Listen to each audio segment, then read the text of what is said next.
Hello, welcome to Podfic Galore. I'm your horrible online reader, Goldskythe. I read out loud fanfictions for you busy bees, free of charge and no strings attached.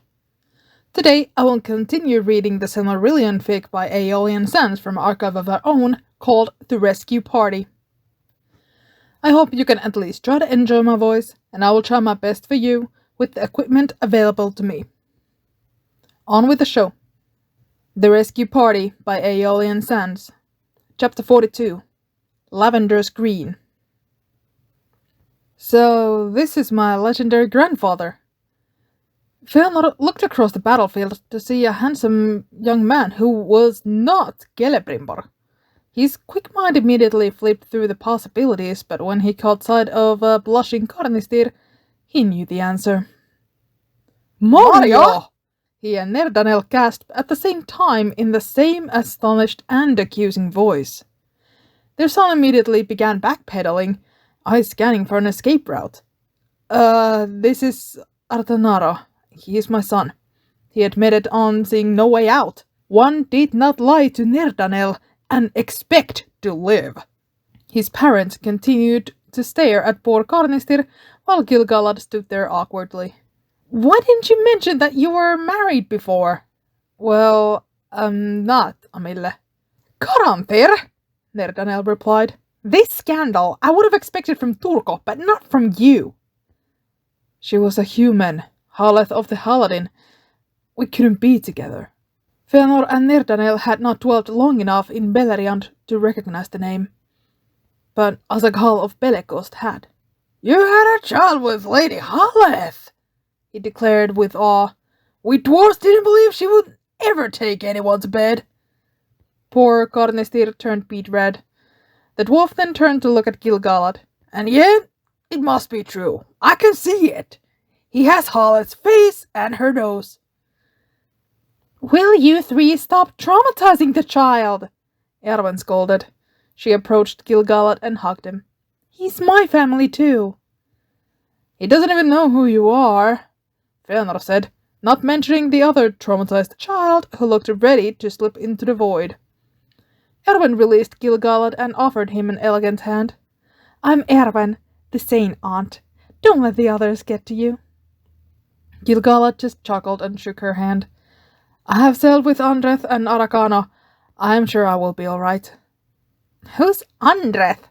Nerdanel asked. I swear if Turka Finwë has a daughter, she is Arakano's beloved, Caranthir answered, seeing his opportunity to change the subject. What? Erwin asked in alarm. Finarfin approached as well, confusion written across his face. She is also human, or she was. Now she's an Eleth. Somehow she struck a deal with Namo. Caranthir stumbled through his explanation, still appearing rather uncomfortable. These irresponsible elf lords are all wooing mortal women. It must be that pretty elven face. The ladies couldn't possibly be falling for their distinctive lack of personalities. Lord Azaghal grumbled. Erwin hushed him. Now, let's not be condescending, and stop embarrassing poor Cornistir. I fell for Arnaldo after all, she said, winking at her husband. Sometimes love works in unexpected ways. Besides, we can always use more ladies in this family. I, for one, cannot wait to meet Andreth and hear stories of Lady Haleth. Anyone else have secret lovers and would like to confess them?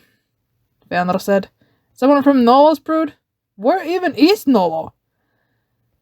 She and Anoire are with her daughter. Irisa is fearful that we may have left her son behind, Finarfin answered. Lomion? Cornistir replied. He's safe.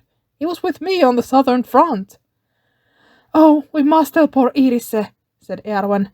But before they left to search for Aradhel, she reached for Caranthir and pulled him close.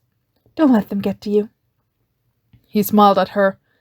The funny thing about life is that what goes around comes around, as the humans claim. And now Azaghal has it coming for him. Erwin wasn't the Lord of Belegost, but if she were, she would have considered sleeping with one eye open. When Fingolfin saw Fëanor racing for him, his first thought was to reach for his sword, but then Finarfin was also running for him, and so too were both of his brothers' wives, so he reasoned that perhaps it was not an attack. Irise! Irise! Erwin shouted. Turns out Lomion was not in Angband at all. He's safe! What? Aradhel asked at once, standing straighter from where she had leaned against the boulder, talking with Aragon. Yes, she was with me and Artanara. And actually with that one too, Karnistri said, nodding his head at Aragon. Yeah, Aragon began, his voice unsure since his sister was suddenly glaring at him. We picked up Lomion before sailing from Valinor. I think he was flown there by one of the Umaya or something like that. The rage that fell over Aradhel's features made Fingolfin want to take the others and seek shelter immediately. Aracano, Garanthir warned, reaching for his cousin's hand. But Aradhel took some deep breaths, and just as quickly as it had come, the murderous look left her face. You owe me a spar, she said. And you are fortunate that I like having my baby brother around, or I would send you right back to Mundos and chain you there. Just make sure we have a healer at this duel, all right? Oh, we most certainly will. You will be needing one, his sister said, before marching off. Horse! She ordered. I need a horse! Fingolfin blinked a wave of exhaustion. Aradhel would be on a warpath until she was reunited with her son. Still, it would be best for the rest of them to begin moving south as well. He wanted to go find Yaraquinga. He needed to ensure that the former captives of Angband were cared for. By the looks of things, the cavalry for the east had plenty of men and horses to help get those poor souls to safety. Several hours later. I don't know, but I've been told. Finrod's clear voice sang in a marching cadence from where he led the group on his Palomino stallion. Someone please make him shut up already, Angarato complained from farther back in the party.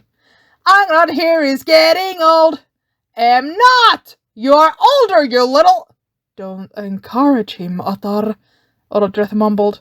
I don't know, but it's been said Angrod here is actually dead. I'm going to murder him, Angrod declared. All I heard were true statements, Kilekorm chirped in. Fine, you can play at this game, Angrod said, taking a deep breath. I don't know, but I've been told Finrod here's obsessed with gold, he sang in a loud voice. Am not, came the call from up front. This only made Angrod grin. I don't know, but it's been said Finrod here's not right in the head. Varda have mercy, Madras proclaimed. Now I see why you chose to bring us to the frozen east, Kilekorm replied. At least there it was peaceful. It was only peaceful when you were not around, Turko. Hush, I think I see something. Fingon interrupted the bickering, cantering his horse to be up with Finrod, who had paused to look over the plains. Angrod and the others soon joined, and sure enough, all could see an unnatural tornado of dust moving towards their position north of Taurnafuin. Well, it certainly isn't Osse, Turgon replied, looking over his shoulder at the great storm that whirled over Gondolin with an expression tinged by sorrow. We were never made to live here forever, Fingon replied, and I think those are horses. It could be our parents. And who else? That is a lot of dust, mentioned Maeglin. Maedhros shifted in the saddle. Probably Yara, or the dwarves of Bedagost. I don't see the people of the east sitting entirely out of the war. They would rather die of shame. It has been decades since I've last spoken to Ozakal, Finrod proclaimed, and I still need to get back to him for the episode with the comb and the honey and the spider. Angrod smiled at the memory of Finrod discovering not just honey, but also a few dozen baby spiders in his hair. That had been a night to remember. He wondered if Azaghal was prepared for the fate that awaited him. Half an hour later, the two groups of riders met like charging armies. Except Aradhel was nearly half a mile ahead of her group. She barreled straight past Finrod and even past Turgon. Lomion! She shouted, looking around frantically. Mother? Maeglin asked on hearing her. Aradhel raced so fast to her son that Maeglin's horse spooked. It reared and in its panic began to gallop back the way they had come. Kilekorm chuckled as he watched Aradhel chase after him. And see, cousin Aradhel hasn't changed. She comes crashing in like a hailstorm and then is off just as fast. He looked down to see both Huan and Winian wagging their tails at him. All right, off you two go. Bring them back safe. Huan ate up the ground in a full sprint. There, up ahead. Fair cousin and the moody one. He barked at Winion to let the young pup know that the target was near. The Moody one had managed to calm his horse, and Fair Cousin had already leapt off hers. Moody did the same, and soon the two were hugging. As much as Huan wanted to tackle them, he saw that this was a meeting between a mother and her pup. He slowed and barked at Winion to wait. Let the elves have their reunion first, and then they would charge. Winion got the message, and both of them crouched down behind some tall grasses, waiting for the opportunity to strike. "My son!" Fair Cousin was saying as she hugged her grown pup. "Not a day has gone by when I did not think of you and pray for your safety. I was so scared that you had been taken from me. Thank the Valara and Eru above that you are all right." "I missed you too, Nana. I felt so alone." Fair Cousin broke off the hug. "Do I need to go beat up Turkana?" "I will." No. Turkana has been really kind. And the others, especially Tolperinquar and even Fëanor, who wanted to make ice picks with me. We have a good family, don't we?" Juan could barely keep from howling in agreement. Not only a good family, the best family. Perhaps his master's cousin hurt him on some level, because her response was nearly the same. "We have the best family. Sometimes they are the best punching bags, but I wouldn't trade a single one of them. Not even Fëanor. Not now." Juan cocked his head at Winion. "Best family gives best greetings. Let's go, pup." And then he and the young wolf moved like they were on one of Orome's great hunts, bursting out of the grass to ambush both elves. Juan's tackle of Aradel was picture perfect. Even being no stranger to battle, Aradel still screamed as the several 100-pound hound of Valinor suddenly jumped at her. She fell laughing, and Juan eagerly licked her face, as was the proper greeting in his books. Winion simply brushed against the Moody One's legs like a cat, but the young elf seemed to like the attention, and he gave the wolf pup several appreciative pats. The best family indeed, Juan thought, even as Aradel finally pushed him off of her. Fëanor stared at the scarred face of his eldest son, where they stood a fair distance from the main group. He had seen the tapestries. He knew what had been done to his firstborn child, but it was still a shock to see the evidence of his torture. Worse than the jagged scars was the ancient, haunted look in his son's grey eyes. Maedhros did not look anything like the cheerful, calm, and loving Maitimo who had been his beloved son. "Maedhros," he began, knowing that this was the name his child preferred now. He reached up to touch his face, and his heart dropped when he flinched away. "I did this to him." Fëanor took his arm back. "You shouldn't have burned the boats," was the first thing his son said. It took Fëanor aback, his mind flickering back to the awful memories of the rage-colored night. Fëanor sat on the ground. "There are many things that I should not have done," he admitted. Maedhros sat beside him, but there was still a large empty space between father and son. "I saw a tapestry of what they did to you in Angband.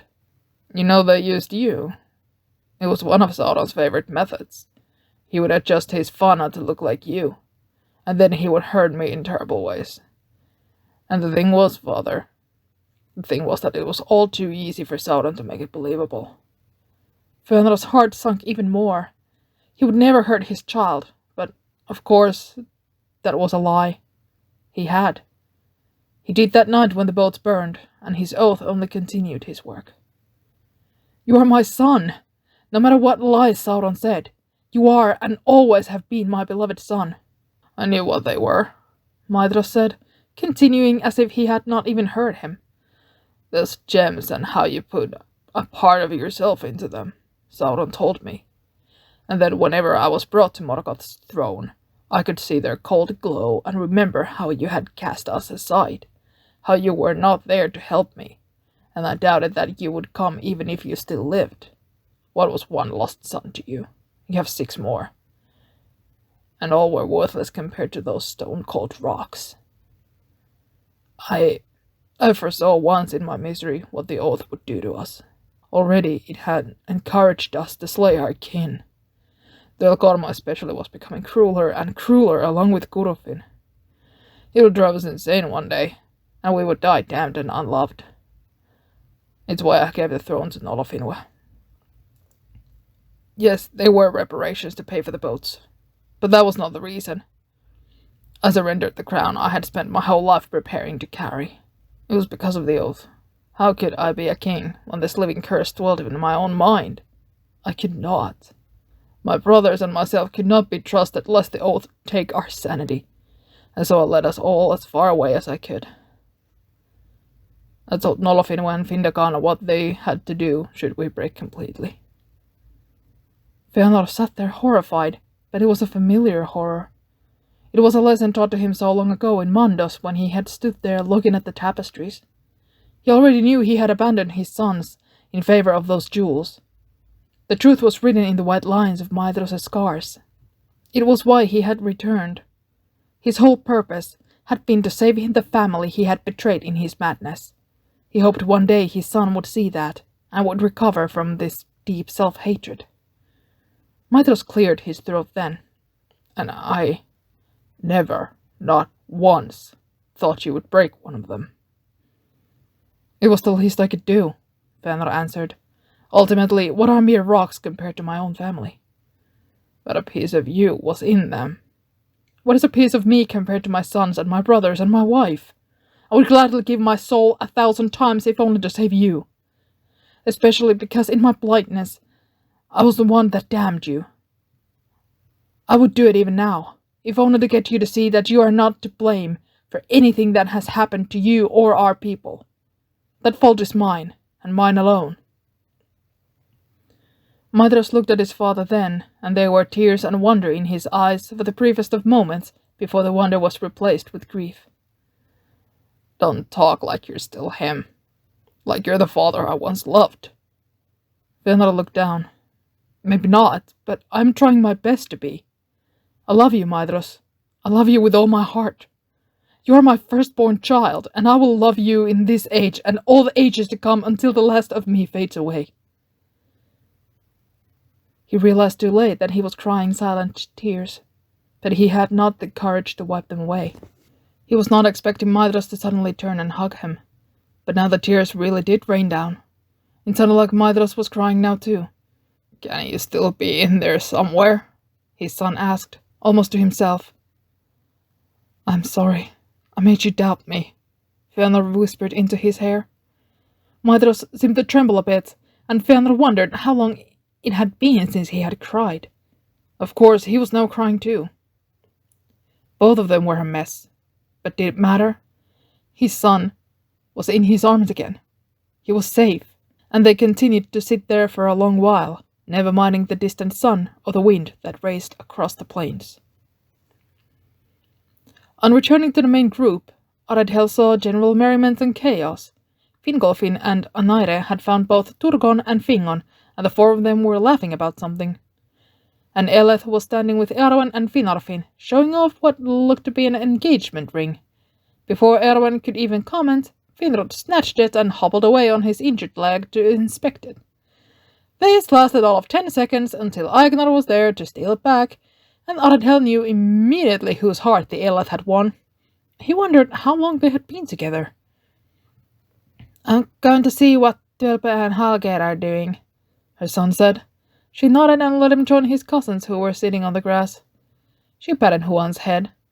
Arian's rays were beginning to shine again, and even though there were still rivers of fire, deep trenches, and occasional earthquakes as the continent continued to split apart, for a moment in time, everything felt perfect.